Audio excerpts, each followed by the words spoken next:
When we think of the American identity, we often think of the self-made man, the idea that a person can rise from nothing through sheer will, industry, and discipline.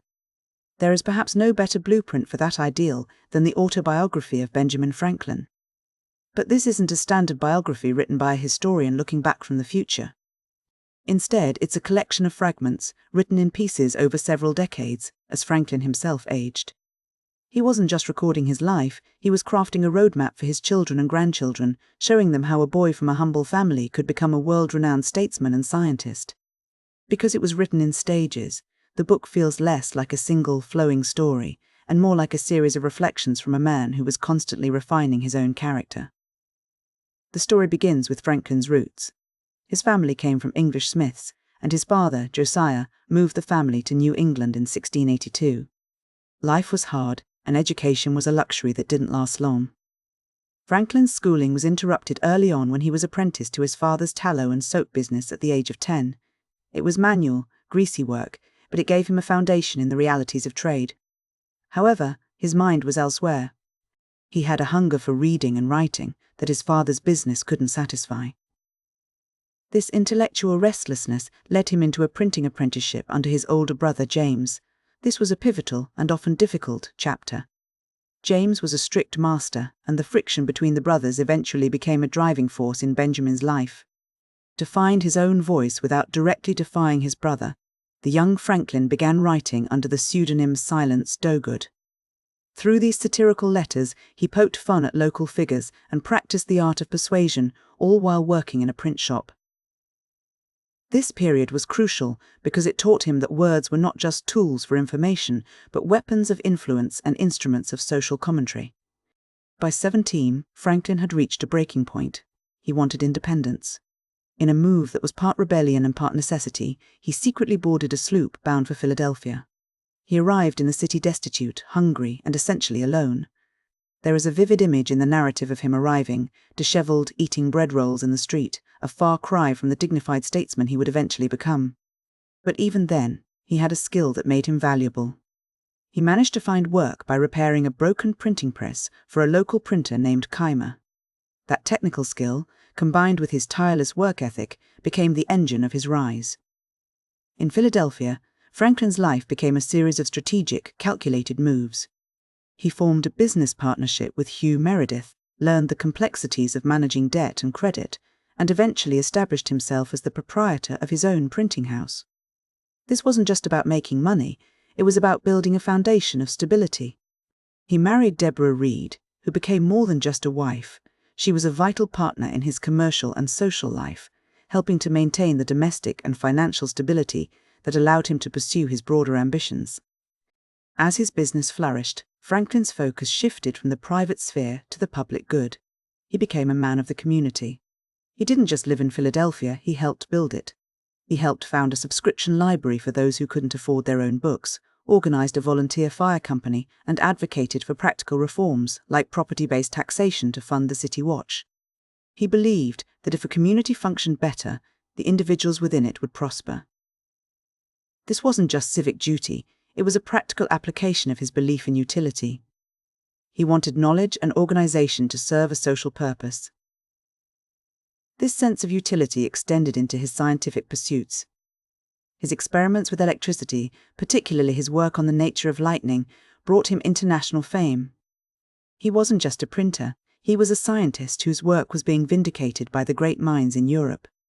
His membership in the Royal Society was a testament to how far he had traveled from that hungry boy, eating bread rolls on the streets of Philadelphia. As his reputation grew, the scale of his work expanded into the realm of high diplomacy. He became a colonial agent in London, navigating the incredibly complex and often treacherous legal waters between the Pennsylvania Assembly and the British Crown. He was a man of compromise. He learned how to negotiate tax compromises that kept the province's finances stable while maintaining a delicate balance with the king. He was a pragmatist, often preferring the middle ground to the ideological extremes.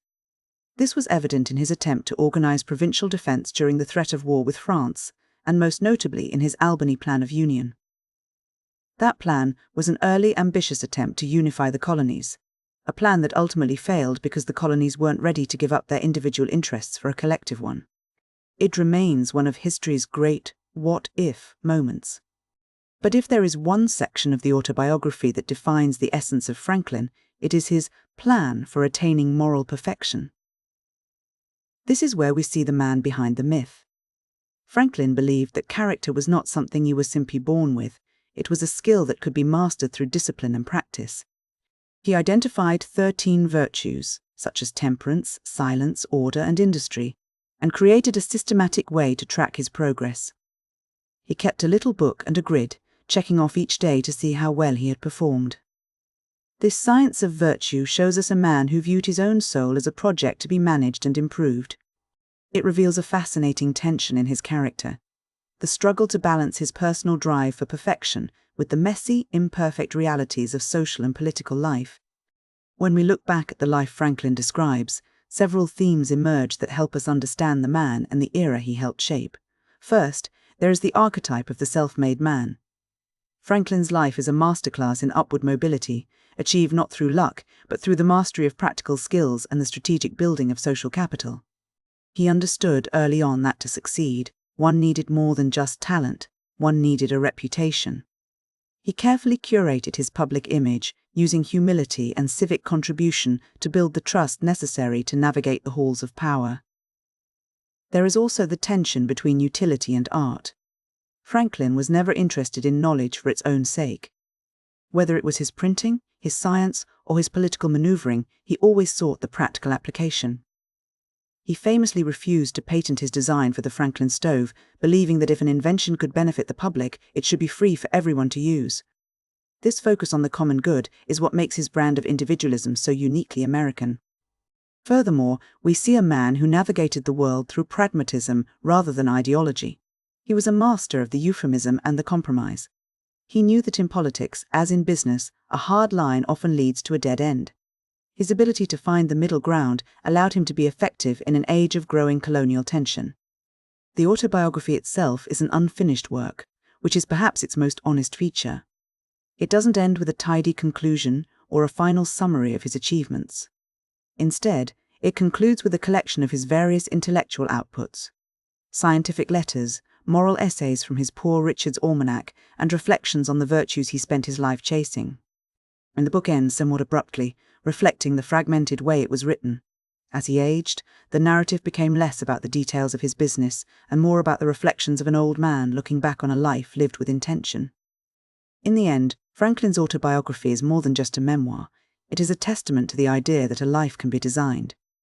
He took the raw materials of a humble upbringing and, through a series of deliberate, often difficult, choices, shaped himself into a pillar of his age. He shows us a man who was constantly evolving, from an apprentice to a printer, from a printer to a scientist, and from a scientist to a statesman. He leaves us with the impression that while we may never achieve the moral perfection he sought, the attempt itself is what gives a life its weight and its purpose. He remains the quintessential architect of his own character.